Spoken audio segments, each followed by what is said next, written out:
Morning, everyone. I'd like to call this meeting to order and get underway this morning. Glad to see a lot of people here this morning from the community, and I will recognize them in a few minutes.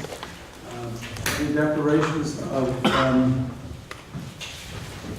conflict of interest from any members of the board? Seeing none, I will deal with the minutes of the previous meeting, which is item number 93. The book, a mover and seconder, please. Moved by member Angela, seconded by member Gibson. All in favor? Thank you. That deals with that. Reports from the board chair. Before I start, I would like to make a tribute to Indigenous lands. We would like to begin the meeting by acknowledging that the land on which we gather is the traditional territory of Indigenous people. We recognize and deeply appreciate the historic connection to this place. We also recognize the contribution of Métis, Inuit, and others, both in shaping and strengthening this region in particular, and our province and our country as a whole. Also reference this morning that for everyone in attendance, Police Service Board meetings are recorded by video and will be available on the board's YouTube site shortly after this meeting. I would also like to thank Mayor Kevin Gibson and his council for inviting us to Wainfleet. From what we can tell, since the Police Services Board was created in 1971, this is the first time the board has met in Wainfleet. So, a lot of history in Wainfleet. I will also reference that the Welland Canal and the feeder came through here in the early 1820s. And it's still a very nice drive along the feeder canal for those who have never done it. With us this morning is the Chief Administrative Officer, William Colassa, from the town of Wainfleet. Thank you. And thank your staff also for getting this venue set up for us. It's very much appreciated. Fire Chief Morgan Alcock is here this morning, Chief. Deputy Fire Chief Sean Choten. Thank you.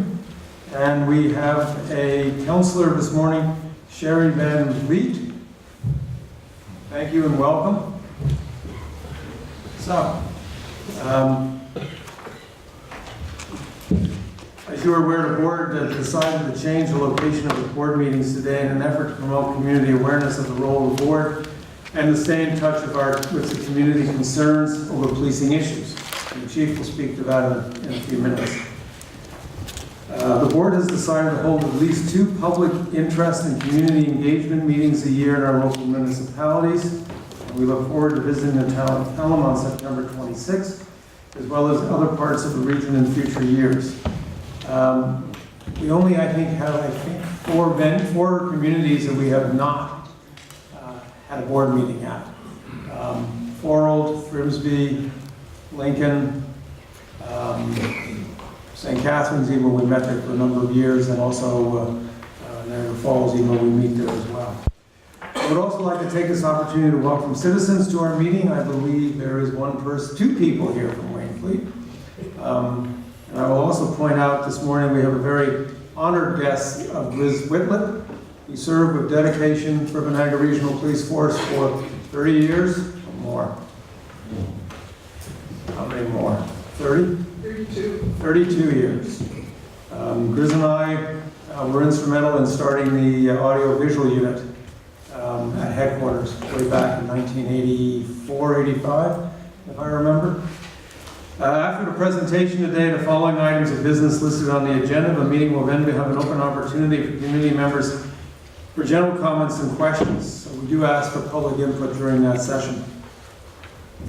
I would also ask anyone who would like to speak and ask the board or the police service a question, please see our executive director, Deb Reed, or Don over there, so that you can get your name on the list and get it recorded properly. Should anyone wish to make additional comments or submissions, you may also contact the board by mail, email, or telephone, and we look forward to hearing from our citizens with their views.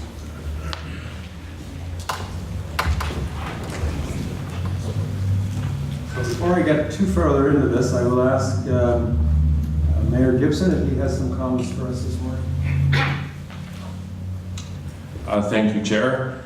Very excited to have this here. As I said earlier today, history being made here in Wainfleet, and I think there was a little bit of surprise by some folks coming here at the beautiful area that they drove through to get here. Ken remarked about the feeder canal, and there were some other people mentioning about how nice a drive it was coming out. Also, we've had some nice comments about how nice our building is here. This is an old community hall from way back, at least 100-something years ago. I don't know exact date it was built, but we're happy to be here with everybody. We're excited that this is happening, a little piece of history, so welcome, and look forward to this. Thank you. Thank you very much. Continuing with my report this morning, the Niagara Regional Police Service's annual award ceremony was held on May the 7th. The Police Board, Niagara Regional Police Service, the Niagara Regional Police Association, and the Senior Officers Association hosted its annual awards ceremony at Club Italia in Niagara Falls. This is an important event, and it recognizes outstanding service members and fellow citizens who have demonstrated excellent or made valuable contributions to the Niagara community, as well as the Niagara Regional Police Service retirees and long-standing employees. As part of our agenda today, we will also be recognizing officers who were unable to attend this award ceremony and present them with their respective awards. I know there's a few in the audience this morning. Niagara Regional Parks Police has a brand new Chief of Police. That swearing in occurred on May the 9th. The board attended the swearing in ceremony for Paul Forcier, who was appointed the new Chief of Police of the Niagara Parks Police. The board was honored to attend the event and looks forward to continuing our excellent and long-standing relationship with the Niagara Parks Commission and the Niagara Parks Police. We also work to support our policing efforts and keep the Niagara region safe and secure. On May the 11th, a cross-border tug-of-war competition took place. Members of the Niagara Regional Police Services participated in the annual tug-of-war competition against their American law enforcement counterparts. Both this year, for the second time, the Niagara Regional Police women's and men's team were successful in bringing home the win for the service. I was delighted that Vice Chair Steele and Member D'Angelo and Member Stewart were in attendance as I was absent that weekend. The Ontario Association of Police Services Board and the Ontario Association of Chiefs of Police Zone 4 meeting was held on May 14th. This is a quarterly meeting of the zone. The meeting was hosted by the Brant County Police Service, and members Stewart and Ms. Reed attended the meeting on behalf of the board. May 15th, the Christian French Child Advocacy Center annual general meeting and volunteer appreciation event took place on May 15th. Member Stewart attended the event, which was their 10th anniversary, and it was a volunteer appreciation event on behalf of the board. Niagara Regional Police District Number 3 Police Week Open House, which was held on May 16th, was held at Welland's Quaker Road Public School for students and teachers from grades 1 to 3. Members of our Emergency Services Unit, Forensic Unit, School Resource Officers were in attendance for presentations to students regarding their policing duties. The Vice Chair Steele, members D'Angelo, Gibson, and Stewart attended this event on behalf of the board. The Ontario Association of Police Services Board Spring Conference and Annual General Meeting. The association represents police service boards across Ontario. The AGM and meeting took place on May 22nd to 25th at Caesars Hotel in Windsor, Ontario. The conference was entitled Comprehensive Ontario Police Service Act, and information sessions focused around the implementation of Bill 68 and to provide education and information as the bill's legislative changes, which do have a major impact on policing, of course. Member Gibson, Board Executive Director, and myself attended the conference, and it was extremely educational. May 28th, the auxiliary recruit swearing-in ceremony took place at Niagara Regional Police Service headquarters, swearing in our newest volunteers. The ceremony recognized 9 individuals who made a choice to serve the community as auxiliary officers, and one of the members was also promoted to the newest auxiliary sergeant. The event was held at police headquarters, and the event provided the opportunity for the board members to meet the auxiliary officers and to thank them for their honorary contribution to the Niagara region while serving in this capacity. Members D'Angela, Stewart, and myself attended the event. Coming up, upcoming news. Niagara Regional Police long-awaited St. Catharines, District 1, groundbreaking, will take place on Tuesday, the 4th of June at 11 a.m. This is a ceremony that will be held jointly by the Niagara Region Police Service Board and the Niagara Regional Police Service. The site is located at 198 Welland Avenue and can be accessed at the corner of Niagara Street and North Street in St. Catharines. The redevelopment of this police facility in our region has been in a work in progress for a number of years, and this new one-district facility is a key component of our long-term vision for the police service. All board members interested, members of the public and media are encouraged to attend. Niagara Regional Police Service K-9 graduation taking place on June 20th at 1 p.m. The service will be hosting the K-9 graduation for handlers and their K-9 partners. Further details will be provided at a later date. This event is being held at police headquarters in Niagara Falls in our community room. Board members wishing to attend are asked to confirm with board staff, please. As I conclude my remarks, I have a special recognition to make this morning. I would like to take a moment to recognize board member Vaughn Stewart. Today is Vaughn Stewart's last board meeting. His appointment as a member of the Police Service Board will expire on May 31st. Vaughn has committed to an enormous amount of time and energy over the past 9.5 years to many of the challenges this board has faced. His hard work and diligence has greatly benefited our board, and I hope that his replacement will strive to follow his stellar example. If I'm not mistaken, you never missed a meeting. Vaughn, on behalf of the board, I would like to invite you back to attend our June 27th board meeting, so we can formally recognize you for your tenure with the board. And if you have any comments you'd like to make now, it's fine. However, on June 27th, you will be afforded the opportunity to make a presentation to the board. Well, thank you, Chair, for your kind words, and perhaps I'll save my comments until the 27th. Thank you. Thank you very much. Back onto the agenda now. We have reports from the Chief of Police. Good morning, and thank you very much, Mr. Chair. I just would like to echo your comments and thank Mayor Kevin Gibson and the CAO and all your staff who are here today and opening up council chambers for us, and for your gracious hospitality this morning. Thank you very much. Appreciate it. Just furthering on the comments of yourself, Chair, with regards to the annual tug-of-war that took place on May the 11th. That represented the 56th annual tug-of-war event for the men, and the second annual for the women. And as you noted, both the men and women won their best 2 out of 3 pulls, 2-0. Although I must say, with the men's pull, it was touch and go there. At least on the first pull, they were probably within about 8 inches of losing that pull, but they came back and persevered. So I just want to congratulate all the team members and the coaches, of which team captains Sarah Mummery and Tony Mummery are here today, and I want to thank you for all of the work and dedication. The trophies, I understand, are in the shop getting new plaques on them, or they're here. Terrific. Maybe we could bring them up front and have a look at the trophies. Get a picture with the captains.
For anybody that's not been to the tug of war event, it is an incredible community engagement event. They shut down part of the Rainbow Bridge for us. Our pipe band marches us onto the bridge. And the piper, they don't quite have a pipe band on the U.S. side, but the piper pipes on the U.S. Niagara Falls, New York team. A great event, and again, we thank you.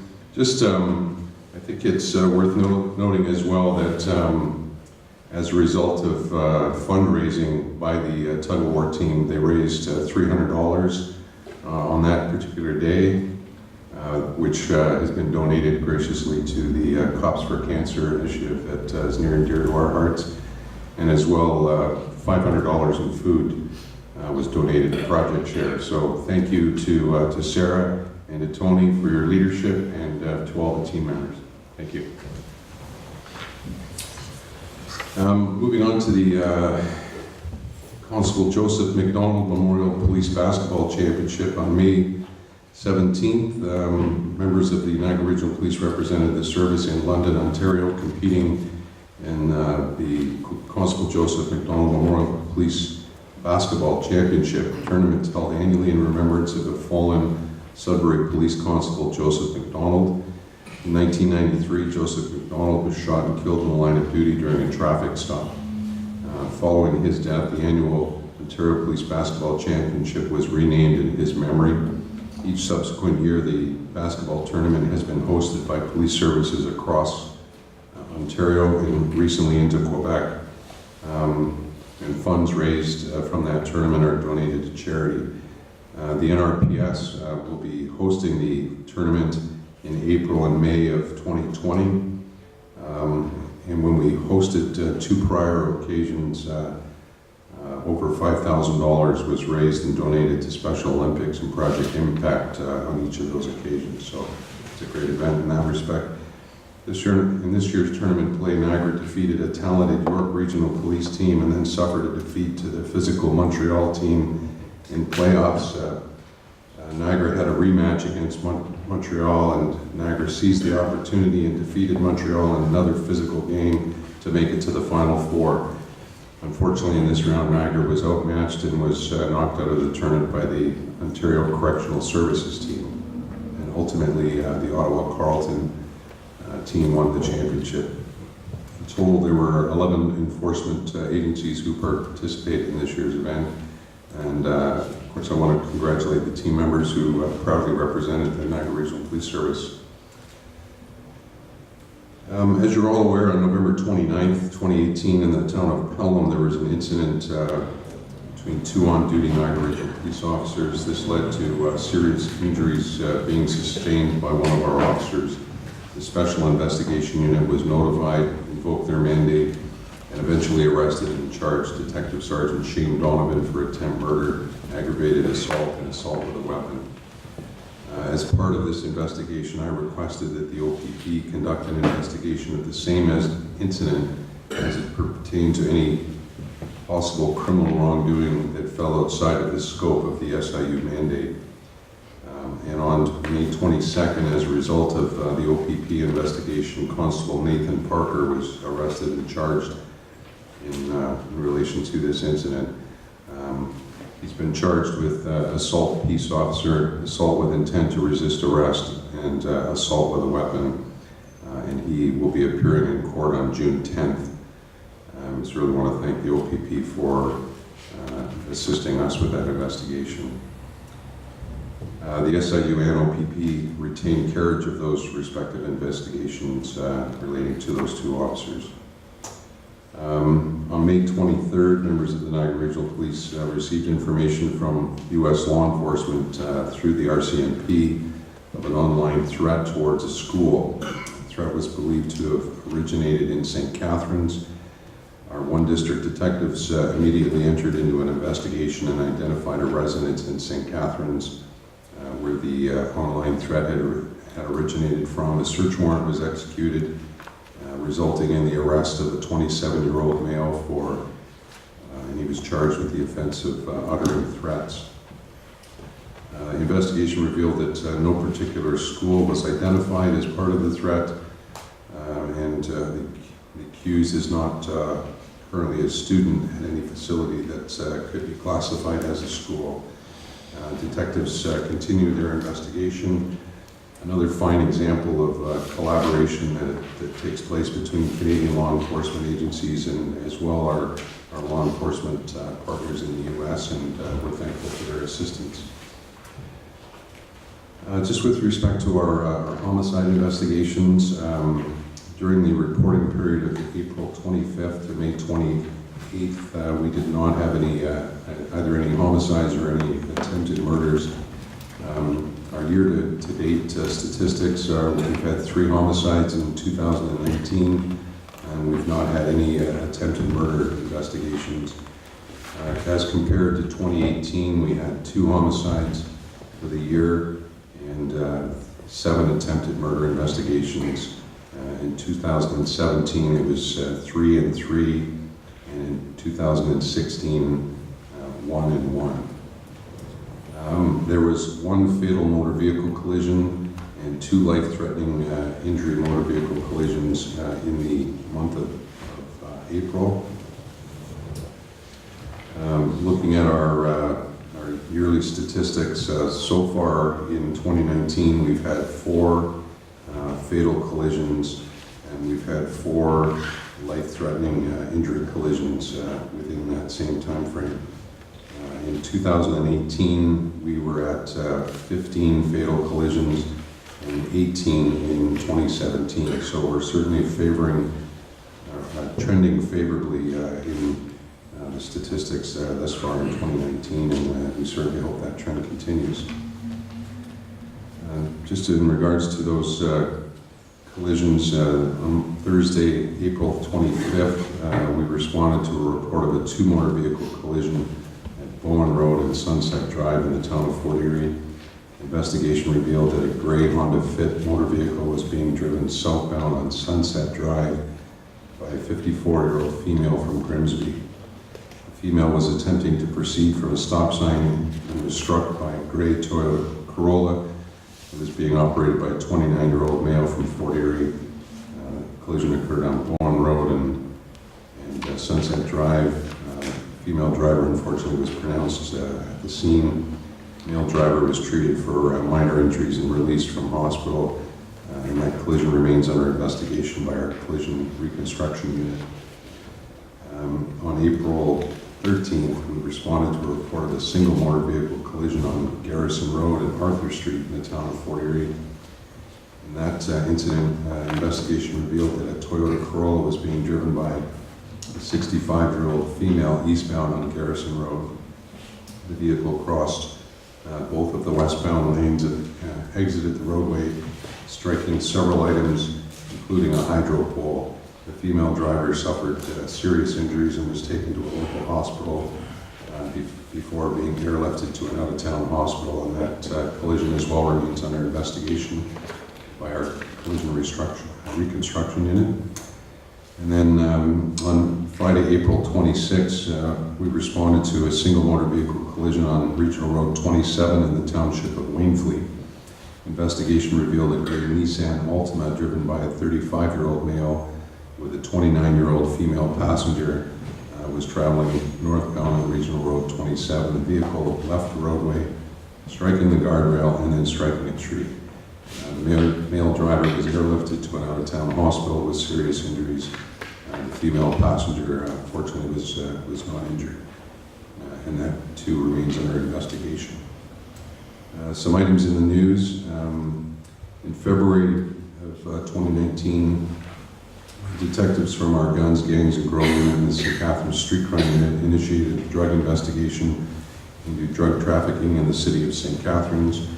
On April 24th, investigators executed a controlled drugs and substance search warrant at various locations throughout St. Catharines, and as a result, seized various types of drugs and value of $7,000 and approximately $15,000 in proceeds of crime was also seized. One male has been charged in that incident.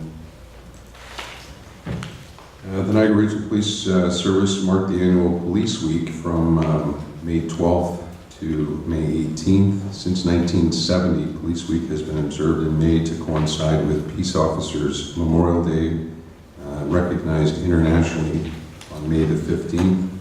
This year's theme, Proudly Supporting Our Police, celebrates the important role of our police officers and personnel in promoting healthy and safe communities across Ontario.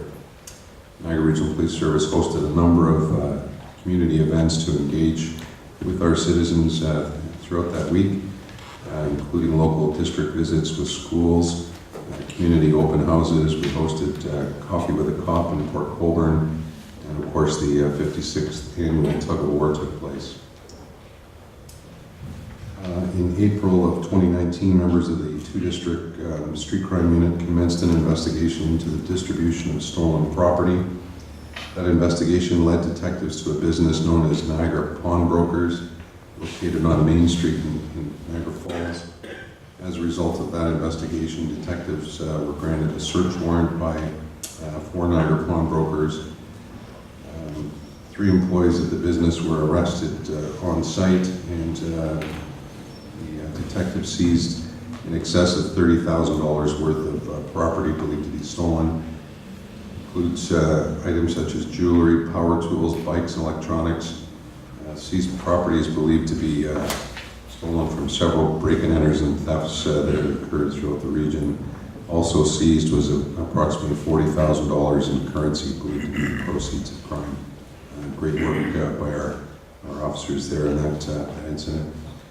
In May of 2019, the Niagara Regional Police began an investigation into the sale of fentanyl in the city of Thorold. On May 22nd, our Welland Street Crime Unit and our St. Catharines Street Crime Units arrested a 20-year-old Mississauga male with a quantity of fentanyl and cocaine. A search warrant was subsequently executed at the male's residence, which yielded evidence of a complete drug distribution center. Police seized a substantial quantity of fentanyl, cocaine, crystal methamphetamine, and currency. Street value of the drugs is estimated to be in excess of $110,000, and also $50,000 of currency was seized as proceeds of crime. Another great investigation by our detectives in that case.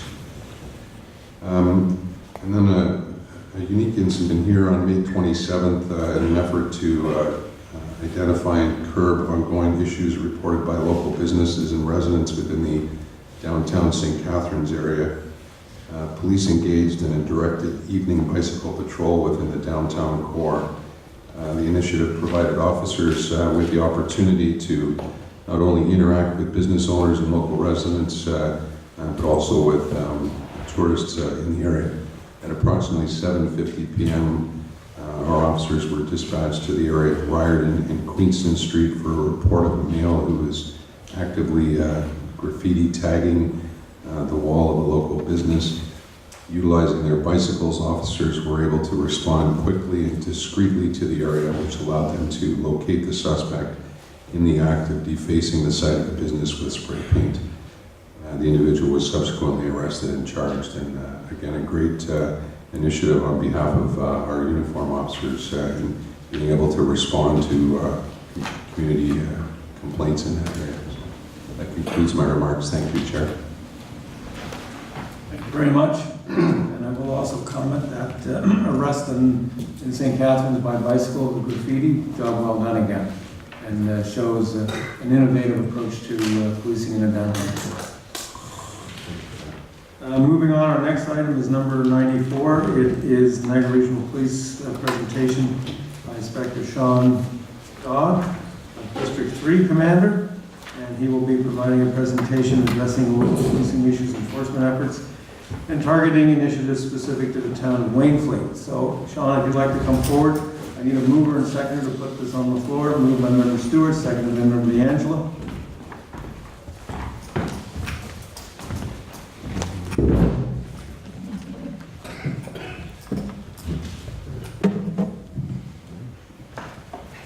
Morning, Chair Gantel, members of the board, including Mayor Gibson, Chief McCullough, Deputy Flynn, Deputy Forey, members of the Niagara Regional Police Service, Wayne Fleet Fire, Wayne Fleet Council, and members of our citizens from the Township of Wayne Fleet. Welcome. As stated, I oversee Welland currently as a position of inspector, and Staff Sergeant Rob LaFont oversees Port Colborne and Wayne Fleet as a district commander, and he works directly for me. So he's unable to attend today, so I'm here to speak on his behalf. So 6th District Operations is located at 501 Fielding Avenue in the city of Port Colborne, and it's broken down into 3 patrol zones. One of those is 630 District, which is the covers Wayne Fleet area. 630 zone is the 2nd largest patrol zone in the region, and for reference, the farthest corner of Wayne Fleet border is 30 kilometers from the 6th District office where officers start their day. Officers assigned to 6th District provide frontline policing services to the citizens and visitors of the Township of Wayne Fleet and Port Colborne. Policing efforts include both proactive initiatives to address concerns, oftentimes identified by the community, as well as reactive responses to a wide variety of calls for service, including priority response to in-progress incidents. Calls for service involve complaints of criminal as well as non-criminal behavior, such as motor vehicle collisions, interventions for individuals experiencing a mental health episode, trespassing, and hunting complaints, and assistance to various agencies such as municipal bylaw and fire services. Calls for service in 2018 and Wayne Fleet experienced a 7% increase in generated calls when compared to 2017. However, only 1% increase when compared to 2016 stats. To put that in perspective, in 2018, there was 981 calls generated in Wayne Fleet, and 914 in 17, and 964 in 16. So they're staying relatively constant. 6th District receives investigative support from detectives assigned to 3 District in Welland, from our Criminal Investigations Branch and our Street Crime Unit. 6th District officers maintain a close working relationship with these detectives, and these resources can be called upon to assist with investigations at a moment's notice.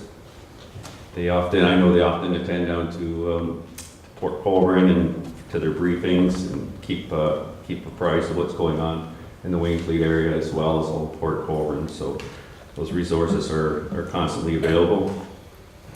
A variety of Niagara Regional Police Service specialty units assist in 6th District, including Wayne Fleet when required. These units include, but are not limited to, the Special Investigation Services, our Marine Unit, our Homicide Unit, Forensic Services Unit, Collision Reconstruction Unit, Traffic Enforcement Unit, and our auxiliary members. Officers in 6th District continue to participate in a variety of local events, such as the Wayne Fleet Community Safety Day, the Fall Health Fest, and local Remembrance Day ceremonies. Events such as these provide the opportunity for interaction between the community and the officers in a format which allows the opportunity for communities to discover the many ways which police are working to keep the community safe. The 6th District Commander, Staff Sergeant Rob LaPlante, and during the interim, Acting Staff Sergeant Aaron Gross, who's here with us today. Both are the liaison between officers and the community, and they ensure that concerns brought forward by individual citizens, citizen committees, or municipal council members are reviewed and appropriate police responses generated. Such concerns have included, but are not limited to, rowdy and unlawful behavior at area beaches, instances of vandalism, and areas requiring targeted traffic enforcement. Traffic-related complaints, specifically excessive speed of motor vehicles, continues to be a local concern in various areas of Wayne Fleet. 6th District patrol officers are well aware of these concerns and continue to provide police response as part of their daily patrol duties through proactive and reactive measures. I can advise that approximately each year, just for the area of Wayne Fleet 630 zone, that there's approximately 2,200 provincial offense notices issued or warnings generated. So substantial amount of traffic enforcement that's being done out here is across the whole Niagara region, because obviously enforcement and education is what keeps our fatalities down. So those efforts are certainly appreciated. Wainfleet's year-to-date stats as it relates to motor vehicle collisions are trending favorably, and we're optimistic that they'll remain lower by year's end.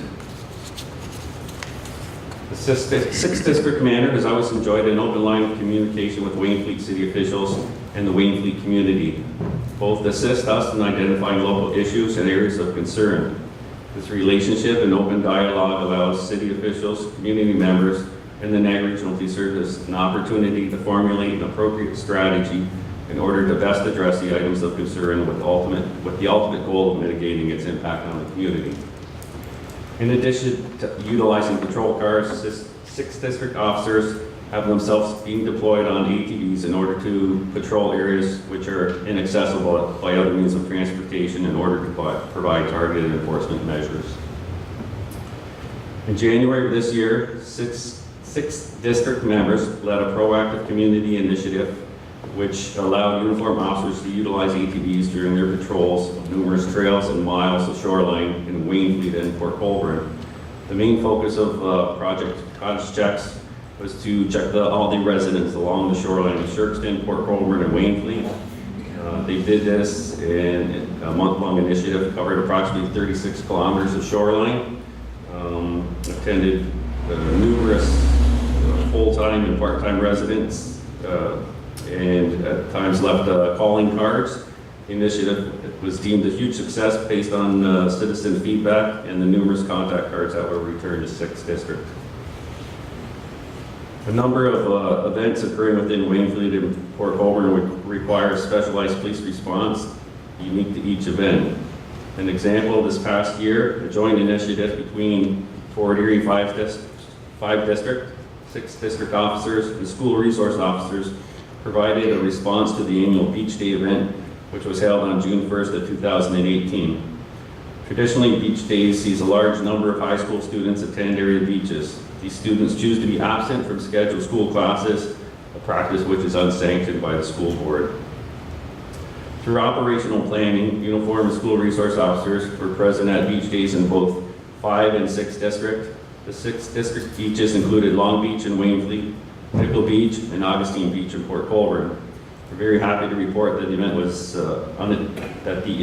was uneventful despite the exceptional weather at the time. And a similar plan will be formulated for this year as well. In closing, the police officers assigned to 6th District have a genuine interest in serving this community. Valued relationships exist between the officers of 6th District and the citizens of the 6th District and the citizens and city officials of Wainfleet and Port Colborne. These relationships and the actions of the dedicated police officers of 6th District will continue to provide appropriate and timely strategies to enhance community safety and security within Wainfleet and Port Colborne. It would have been better if it's called 3 districts instead of 6th District. Sorry about that. Anyways, that's the presentation that I have. If there's any direct questions, I can answer more with assistance of Acting Staff Sergeant Groves. Thank you, Chair. If I just clarify, Staff Sergeant Rob LaPlante, the reason that he's not here today is he's been reassigned temporarily to the duty office as an acting inspector, filling a vacancy in there. So otherwise, he would have been here. Thank you very much. Thank you. At this point in time, I would ask anybody from the audience who wishes to ask any questions of the police service, the chief or representative this morning, or the board. This is your opportunity. If you would like to come forward.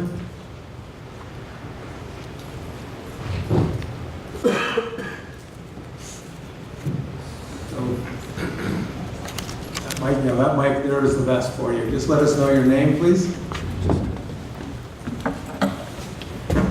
Good morning.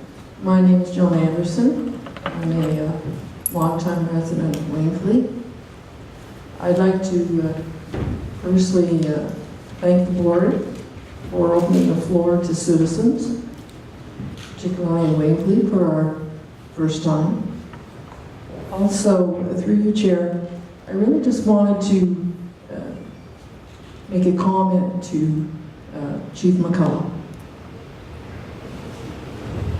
It is a tenet of democracy and freedom to live in a world full of protective and an issue where safety is attended to. It is my opinion that the Niagara Regional Police Force, not just only in our district, but throughout the region, do an excellent job. As a citizen of Wainfleet, I would be honored if the chief would take back to all of regional police officers and supporting administration a very heartfelt thank you. A tough, frontline job. Thank you very much. Ms. Anderson, thank you very much for those comments. I'm sure the chief will want to respond. Thank you, Mr. Chair. Ms. Anderson, thank you very much for those comments. I know sometimes our officers, they do deal with very difficult situations, and they deal with a very small percentage of the population, a large percentage of the time, if you will. But it's great to hear feedback from citizens like yourself, oftentimes considered the silent majority, who are very supportive of our efforts, and I know that our officers extremely dedicated and are committed to maintaining the public safety of the citizens here in the Niagara region, and we could not be more proud of their efforts, and I thank you very much for your comments. Thank you. Anybody else in the audience wanting to come forward? Not seeing anybody else, and I will move to item number 95, which is the. Sorry, we didn't vote on the motion. All in favor of receiving the presentation? Thank you. Number 95 is the annual awards presentation. I'll turn this over to the chief again. We have a number of officers here that were unable to attend the ceremony back on May the 7th. Thank you, Mr. Chair. Just want to, I'll start off first of all with the Chief of Police Award, which is an award that's presented to a current, retired, or auxiliary member who has shown a special achievement in international, national, or community involvement, which falls outside the criteria of other police service awards. Special consideration is given to active or retired members who contribute to the betterment of relations between the service and the public we serve. The service is proud to present the Chief of Police Award this year to Staff Sergeant Gord Nash. Gord Nash began his career with the Niagara Regional Police Service in November of 1987. He quickly became focused on a career specializing in the area of emergency services. In 1992, Gord became a member of the Emergency Task Unit. He excelled and specialized as a sniper for the team, and I had the privilege of working with Gord for probably about 5 years while we worked together on the Emergency Task Unit team. In '94, Gord took on the new role and had a very successful career with a position in the K-9 unit. In 2005, Gord became a member of the Marine unit. He then completed the rigorous training program to become an operational police diver. He was promoted to sergeant in 2006 and ultimately became the supervisor of the Marine unit. Gord was selected in 2009 to represent the Niagara Regional Police Service in the Marine Security Operations Center, MSET, with the RCMP, where he liaised with agencies on a national level and developing policies towards increased marine border security. In 2015, he was promoted to the rank of Staff Sergeant, and his career led him back to oversee the operations of the Emergency Task Unit the K-9 unit, the Marine unit, the dive unit, and the explosive disposal unit. Gord continues to go above and beyond in his pursuit of improved officer safety and excellence in all the units that he commands. These are all the types of units that you hope you never have to see, because it's usually, in some cases, a very bad day when those units are coming. In 2017, he was successful in becoming a nationally accredited critical incident commander for the Niagara Regional Police Service. Due to his many years of dedication to the areas of expertise within the emergency services area, Staff Sergeant Gordon Ash is awarded the 2019 Chief of Police Award.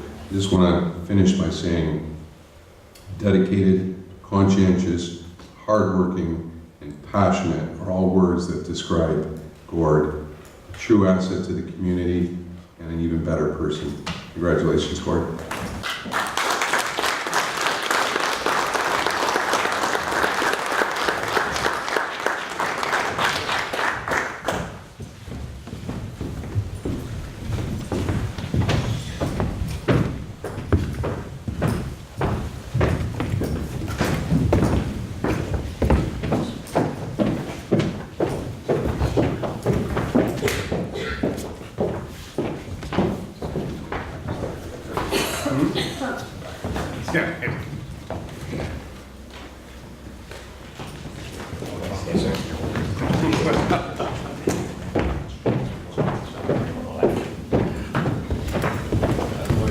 Thank you, sir.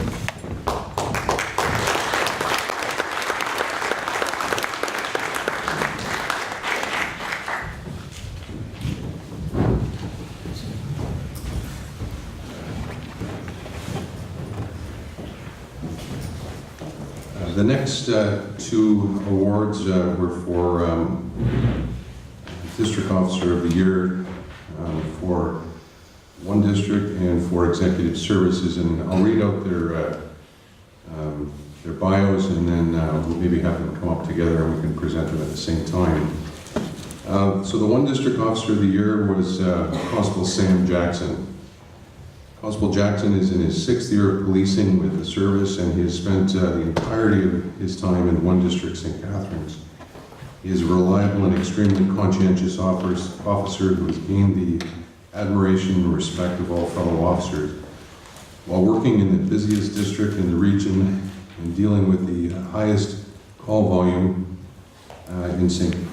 being in St. Catharines, Constable Jackson also took on the added responsibilities of being a scenes of crime officer and a coach officer on his platoon.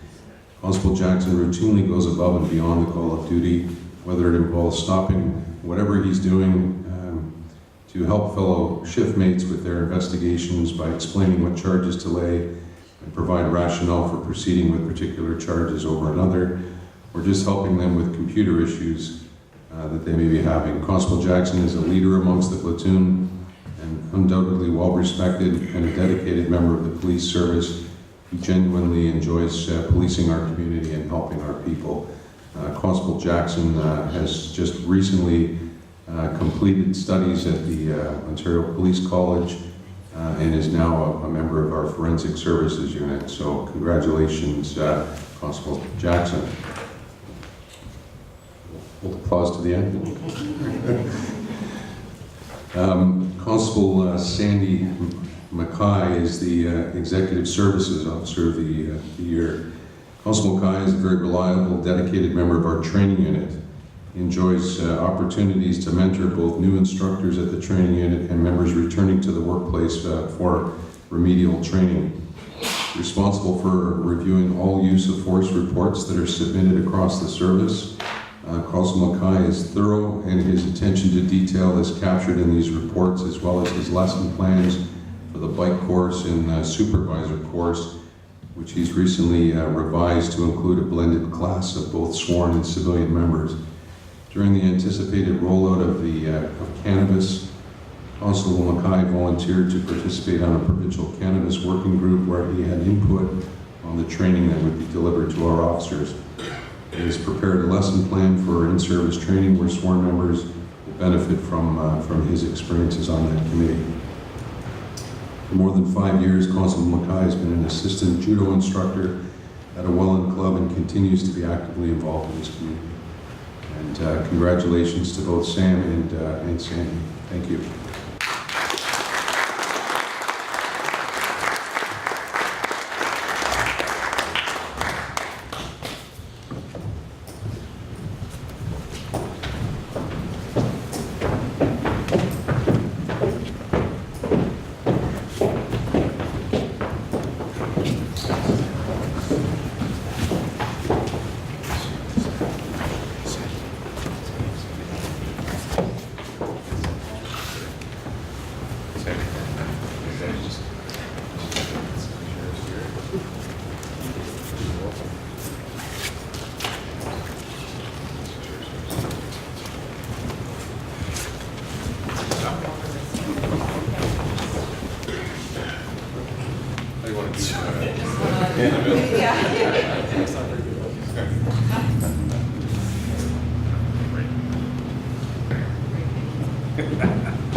With shift work, it doesn't always allow for our members to attend our annual award ceremony, so we really thank them for coming here today, making the trip out to Wainfleet, and it's really important that we recognize and acknowledge the great work that's done by our members, so thank you.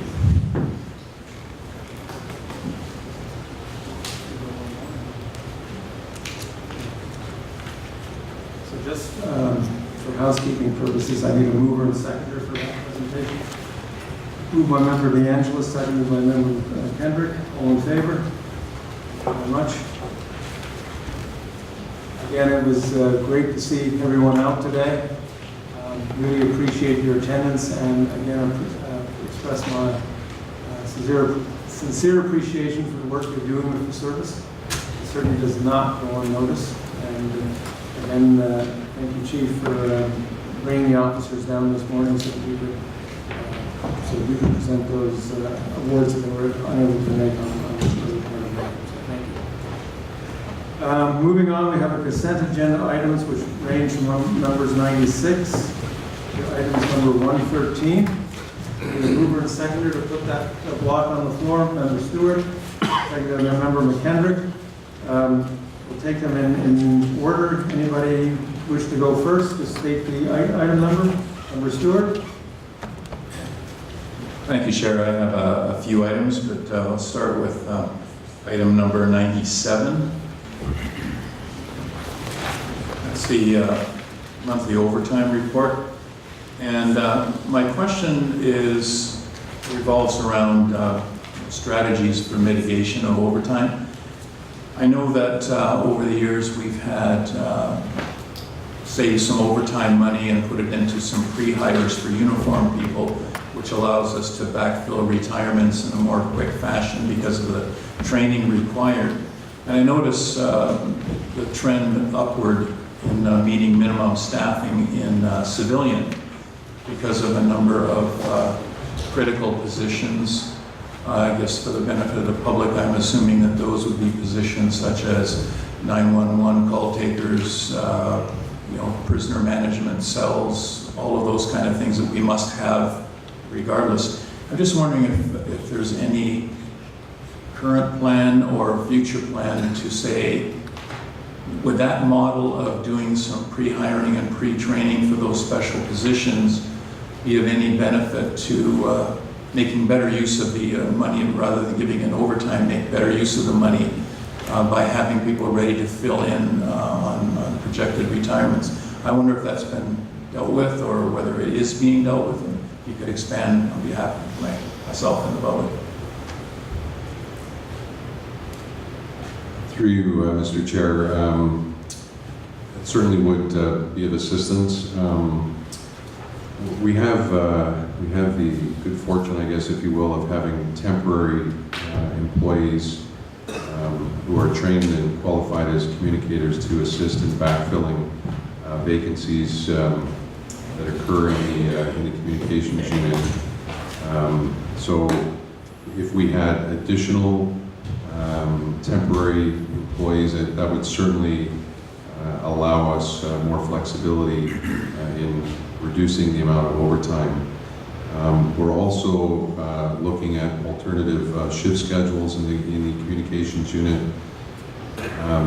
As you know, our workload that we experience here in policing in Niagara is really no different than in other jurisdictions. There's a considerable higher volume of calls that occur, say between the hours of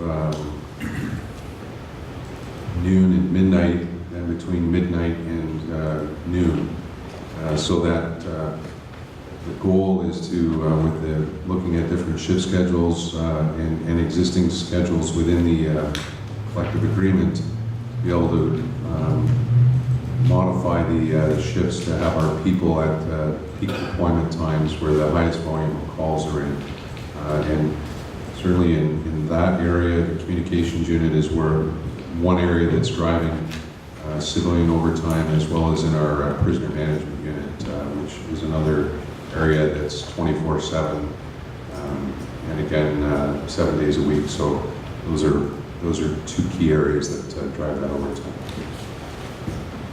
Thank you for that, Chief, and through you, Chair, although I certainly, as already been announced, won't be here to hear it. It'd be rather interesting to have that area looked at. I think it's just making very good use of our resources if we could find ways to move some of that overtime money into staffing money, and we'd all be better off for it if there's a way to effectively do that. So it sounds like you're looking at some alternatives now, and that's good, and perhaps in a future time the board might receive some information on how that's going. That's everything for this item, Chair. If other people have questions. Can I just add as well, we are doing a lean process in our prisoner management unit as well, looking at literally all components, because our prisoner management unit is closely tied to our staff that work in the courts, because generally the person that's taken into custody, if they're not released at the time, flow through to the courts. So looking at that entire process and looking at ways that we can streamline and be more efficient. Anybody else have anything on that one item? So then, Member D'Angelo? Thank you, Mr. Chair. Yeah, it's on the same item. First of all, I just want to congratulate the Chief. On the uniform side, it's been trending downwards. It's been the best numbers in the last 4 years for that quarter. So compliments to you and to your staff, and all the way down to managing that. That takes a lot of dedication and work. I do have one question or a bit of a comment on, again, the overtime hours for uniform. There's one, most of them are trending down, but there's one that was trending up quite substantially, and it's training and special events. And just looking for a little bit of clarity on that one, is because it went up over $200. Is that, like, I don't know if it's training or special events that are driving it, but is some of that training possibly, again, just putting that out there, regarding provincial legislation that's required the officers to do more work on the training side, that's driving that number up?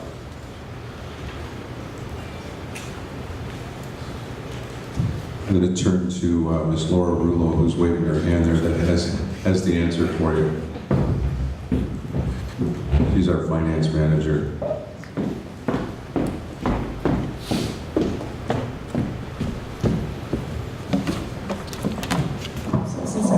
Okay, through to the chair. I'll explain what it is, and perhaps maybe someone else can provide greater clarity. It just happens to be the training unit annually provides training to our auxiliary units, so our new auxiliary recruits, and they give them training in tactical. It just happens to be that it's not necessarily the same quarter every year, so it happens to be in this quarter of this year that they provided that training for them. Through you, Chair, that's an excellent answer. That's a lot of good information. Thank you. And then the other question I just have in terms of, and this is for the civilian overtime, I know it's trending a little higher this quarter, but it's still better than some of the 3 or 4 years ago, so it is coming down. Again, just a bit of clarity. The only one that really jumps out to me is the administrative workload. It's gone up quite a bit. Is that just because there's hires just waiting to happen, or if you could maybe just elaborate a little bit, Chief, through the appropriate staff? Sure. I have Ms. Laura Rulo that's going to answer that question. Thank you.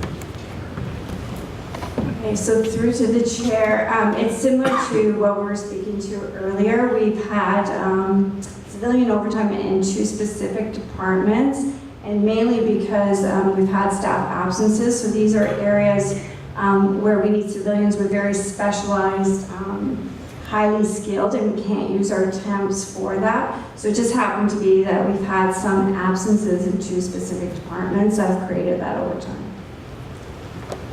Thank you, Mr. Chair. Thank you, Chief, for answering my questions. Board members, anything else on the consent agenda? Any other item numbers? Member Stewart? Thank you, Chair. And it's item 102 regarding the fraud. I'll just through you to the Chief. I just wanted to get a clear explanation of, as 2018 as an example, there were 2,245 total incidents, and between the 219 that are cleared as unfounded or otherwise and the 354 cleared by charge, there's 1,672, and I'm just wondering what happens in the cases, those cases of fraud.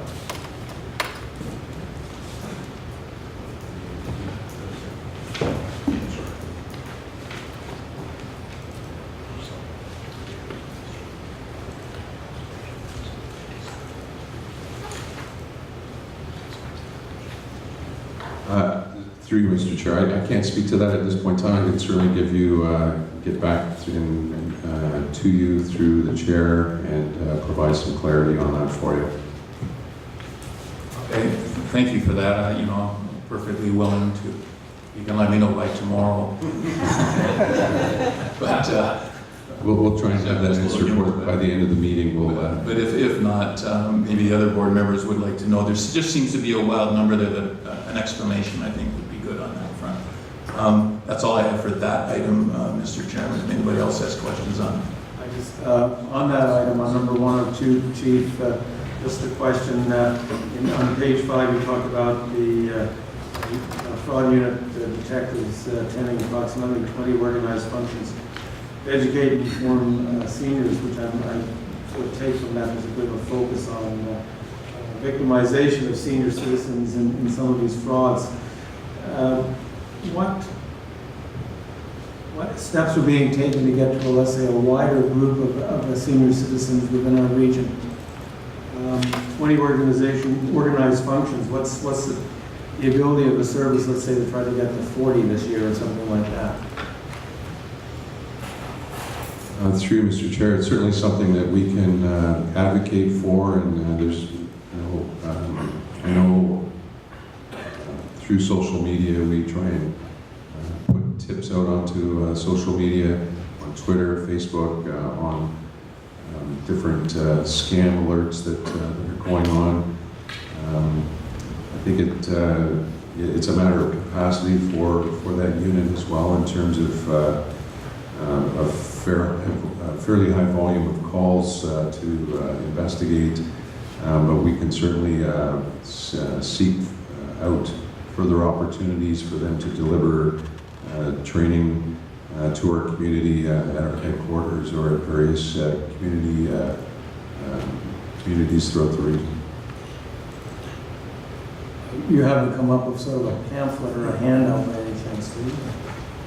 I mean, these things change every day, so what was popular as a fraud today is going to take on a different look and feel tomorrow.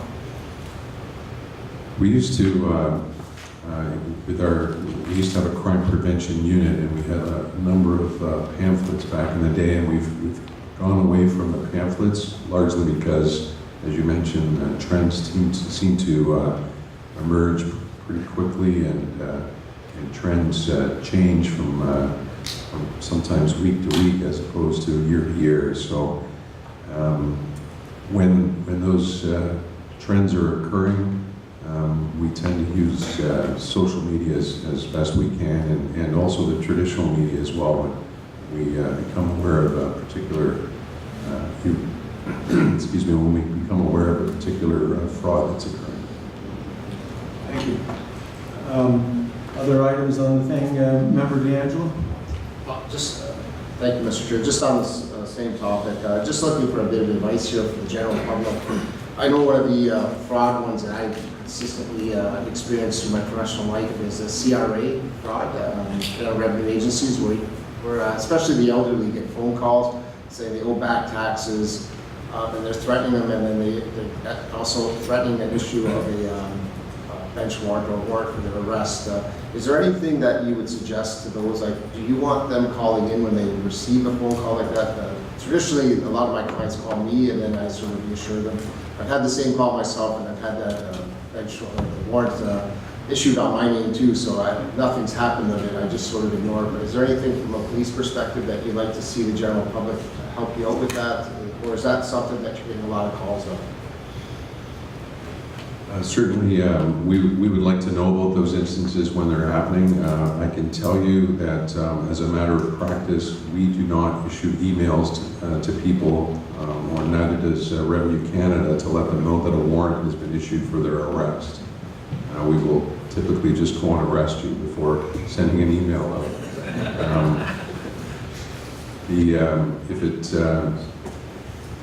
With technology the way it is now, those emails, and with being able to copy and paste logos into those emails, they can look quite legitimate. And I would recommend that if you're not sure about something, that you give us a call, and we can certainly clarify whether or not that's consistent with other scams that we've been aware of. Anytime that a member of the public is being asked to pay an outstanding bill with iTunes cards or something along those lines, no legitimate organization is going to ask you to pay for something using iTunes cards. So again, if it sounds outlandish, it probably is outlandish. You're welcome. Just for the record, I was arrested twice last week. Nobody showed up. Member Gibson. Just an interesting comment on that. CRA, we all understand that CRA will never phone us and ask for information, and that's not true. About 6 months ago, I received a phone call from CRA. Of course, all my alarms went up, and they were asking my security questions, and I said, no, I'm not giving you anything. Send me a letter. 2 weeks later, I had a letter in the mail from CRA from the same person. So they will, in fact, make a call, but to be safe, just ask them to mail it to you. So it does happen. Any other items between number 96 and 113? Member Stewart. Thank you. Thank you, Chair. And I have one more, and it's item 107. Just a point of clarification, on page 4, there's the chart regarding the sexual assault reporting. I'm just curious for probably the public's understanding.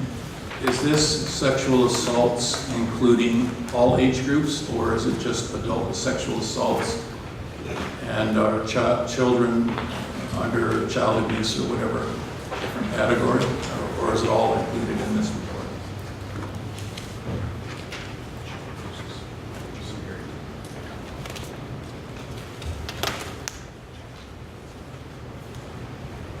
Through you, Mr. Chair, again,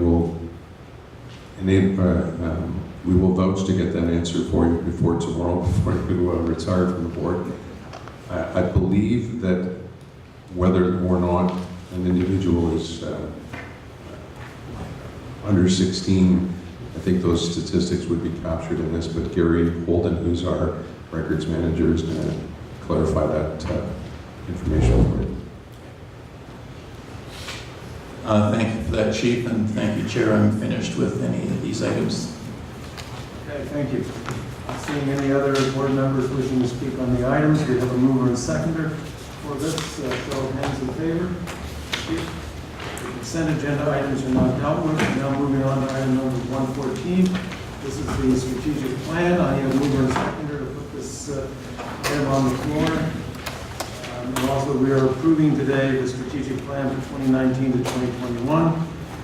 And further, that it is complying with the adequacy standard regulations, and it is also going to be submitted to regional council for its information. So, mover, please. Moved by member DeAngelo, seconded by member Gibson. Before I start on asking for the discussion on this, I want to thank member Stewart for the amount of time, and Deputy Chief Forty, and other members of the service that put efforts into this. It took a little bit longer this year due to some circumstances out of our control. But I'm glad it's in front of us now, and it is used as a basically the ability for us to benchmark the service's performance over the next 4 years. So I need a mover and I have a mover and second. Member Stewart, who was our committee rep on this with co-rep Deputy Chief Forty. Member Stewart, do you wish to comment on that? Yes, I do. Thank you, Chair, and through you. I would just like to draw a few highlights for the report. I'm sure that all the board members have read it 3 or 4 times, and I think that it'll be released to the community. Just a few items I would draw attention to anyone who has a copy to page 30 in the report, which is a list of all of the various focus groups that we listened to prior to developing our goals and objectives for the next 3 years. And I won't read the list, but it's quite lengthy. We ran numerous sessions at the board where various groups in the areas of education, we had various other groups such as Indigenous, LGBTQ, etc. We had our other essential services groups such as the EMS, fire, and all of that. We took input from all of those groups, and any groups that couldn't make it could send in their input on paper if they couldn't make any of those sessions. So there was a wide amount of community stakeholder participation. We also received public input via a survey, and I'd like to speak to that.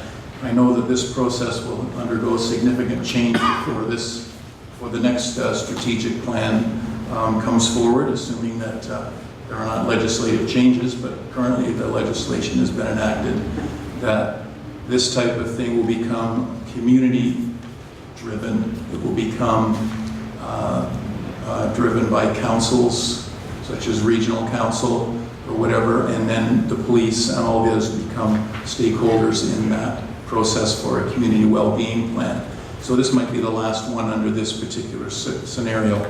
But I'd like to speak a little bit about the survey. We had some great difficulty with the survey, and it kind of ties in with a previous item we talked about. The people that were doing our survey were having great difficulty getting people to actually respond, that they would refuse to participate. They, and we're attributing that to maybe too much polling going on. Because after all, if you read the newspapers, there's political polls all the time. There's all kinds of other polls. There are also companies that use polling as a guise to try to sell you something. They'll ask you all kinds of wonderful questions about your house, and really what they want to do is sell you duct cleaning or a furnace plan or a new hot water heater.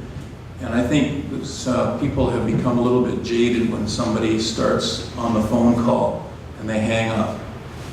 And so we experienced that, and it may be something that I guess we would pass on to people doing this research in the future. I did research in university, so I understand really the concepts of having valid research.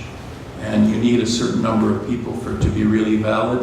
What we got was about a point, or about a 5%, swing in it, but it could be better if we had more. So that may be something to look forward to in the future. I guess it ties in with what Member Gibson had talked about getting the phone calls from Revenue Canada or whatever it is. Sometimes people just think it's all phony and they just hang up and they're not interested.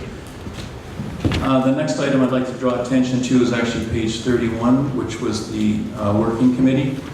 Now, Bill Forty and Deputy Chief and myself were the co-chairs, but there were a lot of other members of civilian and sworn from internal people providing input as we worked through all of the data to come up with the 3 goals that we had.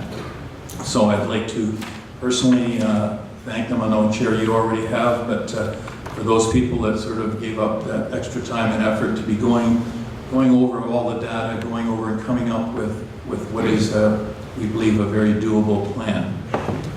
And lastly, in the 3 objectives that we put together, that was to improve public safety, to community collaboration and engagement, and to enhance organizational excellence. Each of those goals is broken down into strategic objectives, and then beside them, there are performance metrics for how, basically, is what we're going to measure to see if we're successful, and then the targets, and that's how we're going to do that measurement over the next 3 years. So I think it's a very good plan. I'm very proud of the work that the group did on it, and hopefully the board, although they may have some questions or whatever, but hopefully they'll view it in a similar fashion. And I guess through you, Chair, I'd like to offer Co-Chair Deputy Forty the opportunity to add anything you'd wish to add to the comments that I've made before you open up for questions.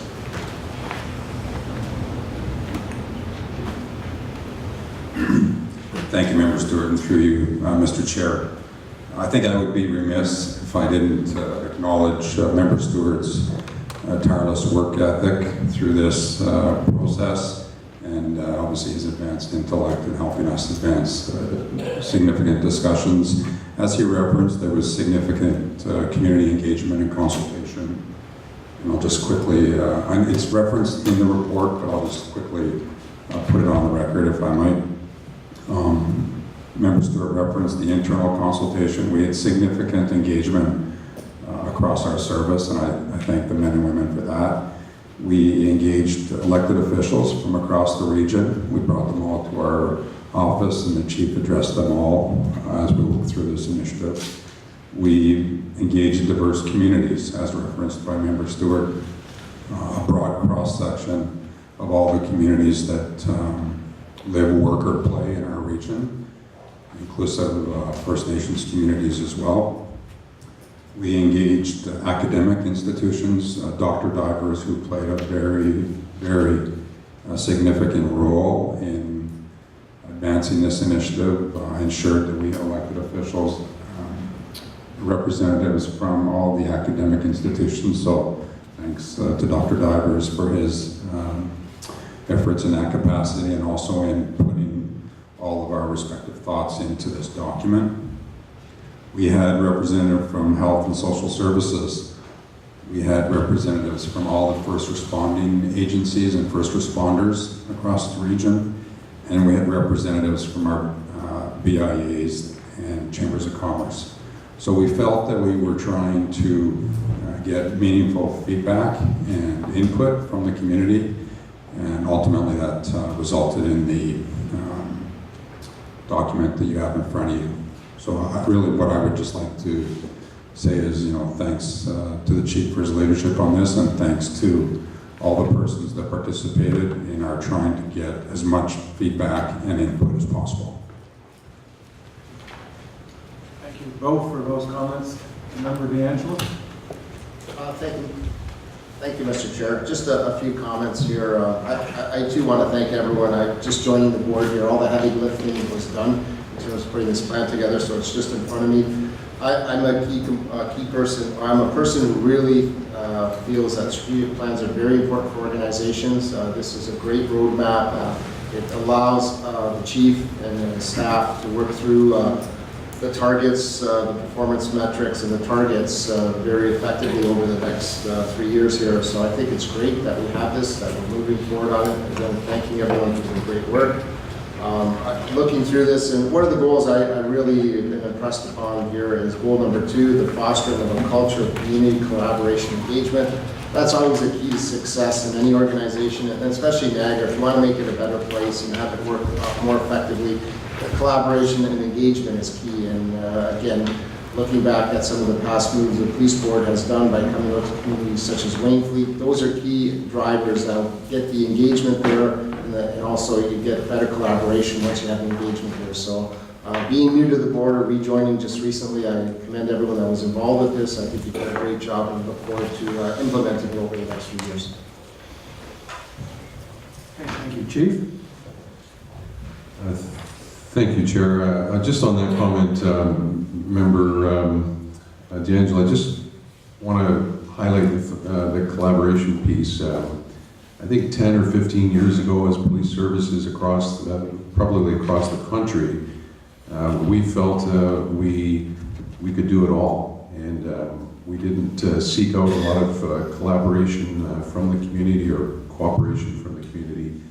We realize now how vitally important it is to collaborate with the community, with the various community partners, because quite frankly, the problems that we're dealing with now in our communities are largely social issues. The drug use, the opioid use, mental health issues, they're complex problems, and complex problems deserve complex solutions, and you get the answers to those complex problems when you collaborate with all of our community partners and stakeholders. So we've matured in the policing profession to adjust to the problems that we're dealing with in our communities.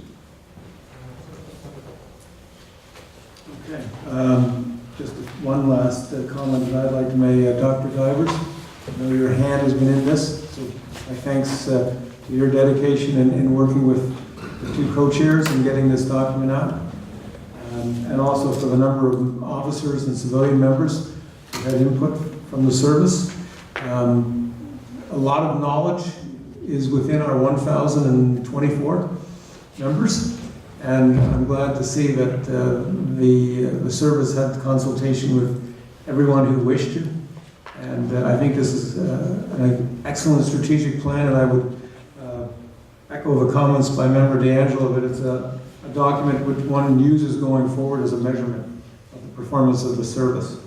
And my final comment on this, whoever did the photography and set that out, excellent.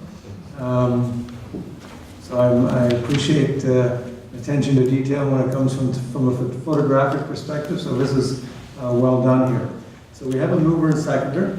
I need a show of hands in favor to receive of the items that are listed in direction. Thank you. Item number 115 has been moved to the confidential agenda. So we will now move to item number 116, which is the regional indirect allocations and chargebacks. A mover and seconder to put that on the floor. Member Gibson, seconded by Member McKendrick. Chief, report to receive any comments on this from finance at the service? Through you, Mr. Chair, I don't have any additional comments than what are contained in the report. Thank you. Member D'Angelo. Thank you, Mr. Chair. Just a couple comments and possibly a couple questions here. Just looking at, I know most of this information is coming from the region, but in terms of legal services, they just give you an allocation of funds. There's legal services, and then there's legal services, insurance, and self-insurance. They have amounts there. In future reference, if it's possible, can we put possibly the cases that are associated with that so we know how much caseload is being worked on? I don't think it's a difficult ask, if that could be done. I'm not looking for it now, but we just get future reports.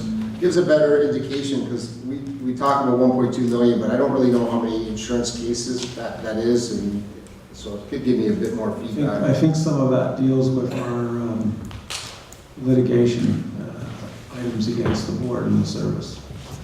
Yeah, I'm just looking for the amount of cases, not specific cases, just so to have a better general idea, that maybe in the high and low range of what something has come out of there. We've had reports previously which actually listed the status of every case. There may have also been it is reported back at the confidential side of our meeting. Okay. The data is available. The last one we had within the last couple of months, so I believe that Ms. Reed should probably be able to pull that one out. Okay, thank you. Okay, excellent. Thank you, Mr. Chair. And then the other question, just in terms of, one of the largest one is property management, buildings, facilities, and management. I know there's an amount there. I guess my question to the service is, how much influence do we have on that? We are being billed for that. I know what the answer is going to be, but I guess I'm taking over Member Stewart's issue on this one now. But I just want to make sure we're getting value for money. Just because it's being allocated to our budget doesn't necessarily mean it should just happen. We should have some influence on trying to manage those costs. Again, from the taxpayer's point of view, there's only one taxpayer, so just because the region wants to pawn some decisions off on us, it shouldn't just automatically be allocated to us, but we should have some influence on it. Through to the chair, you're absolutely right about that, and this is actually a follow-up report from a report that we issued last month.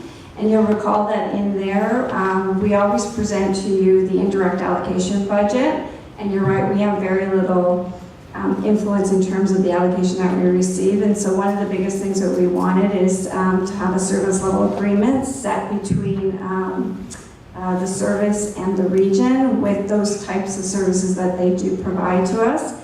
And I wasn't here at the last meeting, and I understand from Lisa that you did approve that, so that's great. In speaking with facilities, we actually meet with them quarterly to talk about some of the issues that we have, but definitely having a service level agreement where we can establish exactly who pays for what will be very helpful. And I believe Lisa's going to move forward with that. That's great news, Mr. Chair, because I think that helps us moving forward and trying to control some of our costs, and same with the service. Thank you. Mr. Stewart? Thank you, Chair, and I would be remiss at my last meeting of not having one last kick at this can that I've done for 9 years. One of the big issues that I have felt in really public understanding, and I think that's one of my roles here as a citizen appointee, and that is in the whole buildings and facilities area. When I first got on the board, we just opened the new District 8 building in Grimsby, and it was approximately a $4 million project. And then we were billed and charged in allocation money, the cost of debenturing and the cost of that building. But then the old building was sold for $1 million, and that money goes to the region. And I always felt as a citizen, like if I live in a house and I'm going to move to a new house, I get to carry my equity with me. So it's almost like we're being charged debenturing money on money the region got back for selling another building. And it's just a way that I always felt that as a police board member, we work very hard on the budget to try to be responsible in our budgeting and our policing costs. And then to turn around and have things like this go through. And to Member D'Angelo's point, yes, there is only one taxpayer, but then the taxpayer needs to understand where the costs lie. And if you put the costs on the police, but then the revenues go to the region, it kind of skewers the picture a little bit in my view. And so far that hasn't really been addressed despite my efforts. So if Mr. Member D'Angelo is going to carry that baton on after I'm gone, congratulations and good luck. Any other questions? I do have one, it's on the same report, of course. It's the line there that talks about information technology, infrastructure, delivery IT projects for total of $96,000. I know we have our own very well-staffed and very well orchestrated information systems unit. But what is the region providing to us for $96,000? And we have 2 people in the room that can answer that question. Maybe 3. Good morning. Thank you, Mr. Chair. What I believe it is, and we can get further clarification, is every time we have an upgrade of a shared services system, like a PeopleSoft or a Kronos, we rely on some of the project management or consulting that the region uses, and they charge that back.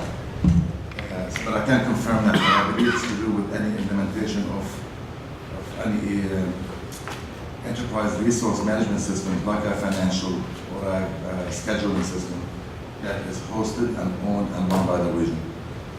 So basically what it is, if I understand you correctly, is much as we use these systems, and somewhere I think in this material today we talk about that later on in our, maybe it's in the confidential side. PeopleSoft and other applications we use, if the region is employing a project manager to deliver those services, they divide out some percentage against us, and that's what this is. Let me get further clarification on the exact structure, but I believe if they assign a project manager for our purpose of an upgrade, they will actually charge that back to us. Thank you. We have a second. So, show of hands in favor to receive. Thank you. Moving on, the next item is item 117. It's the financial variance report. Mover and seconder to put this on the floor. Member Gibson, Member McKendrick. It's a matter to receive. Any questions from board members? Not seeing any. Show of hands in favor. Items dealt with. Item number 118.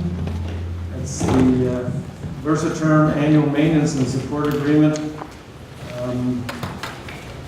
actually see a 3% decrease this year, which is good.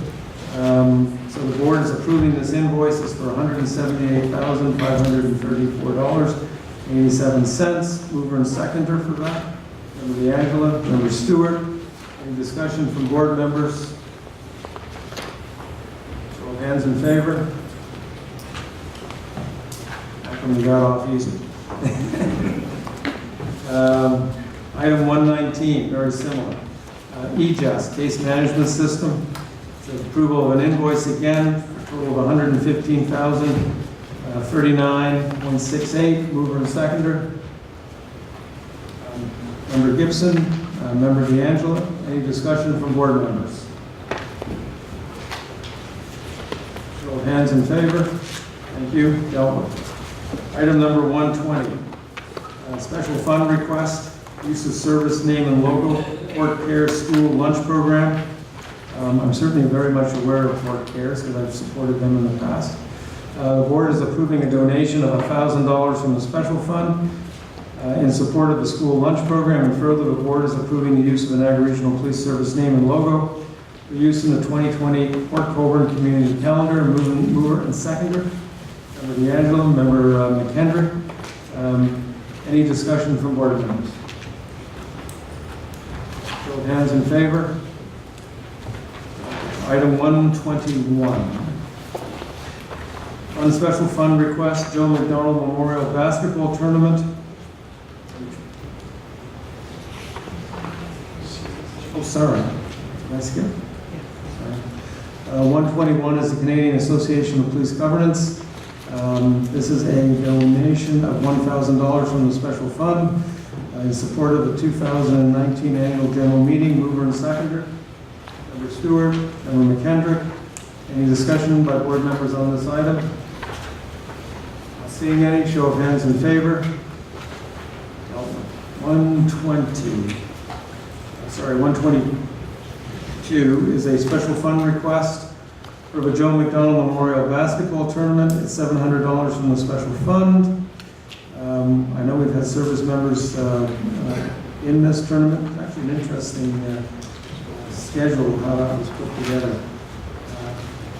in the rounds.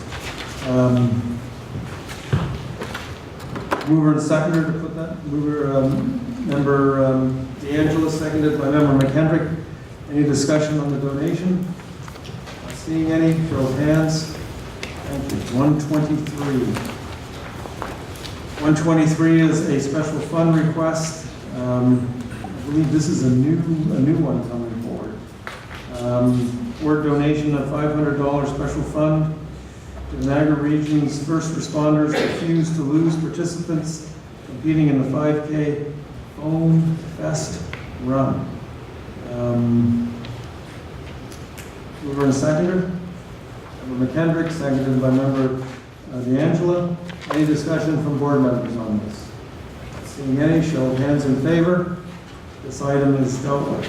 Now, I was very remiss at the beginning of the meetings to reference when our next meetings are for the public.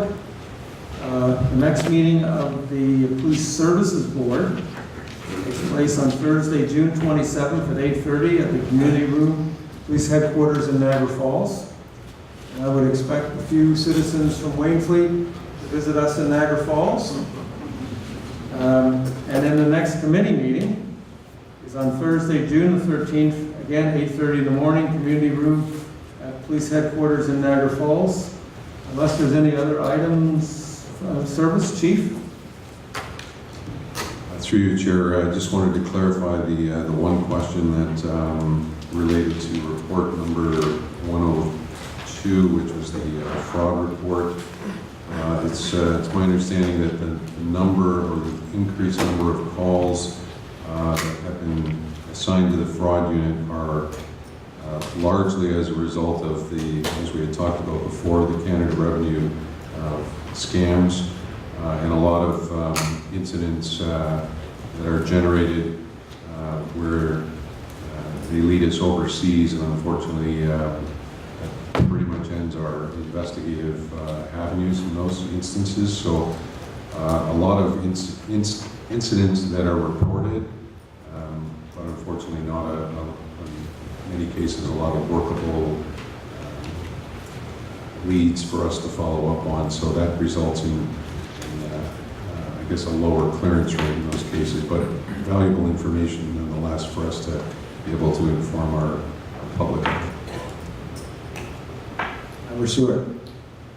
Through you, Chair, thank you for that, Chief. And I think it's perhaps in a future report there may be some reference to that, because I think when you just look at the report, it sounds like what's happened to all of those, but even a couple of sentences, because these are public reports and there might be some public out there that actually look at it. And it would just provide just an extra line or two that says, you know, this large number, you know, maybe even a column that says complaints that are let go because of overseas, out of jurisdiction, whatever.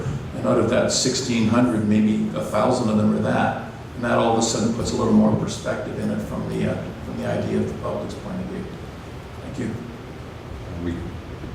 We can certainly do that. Thank you.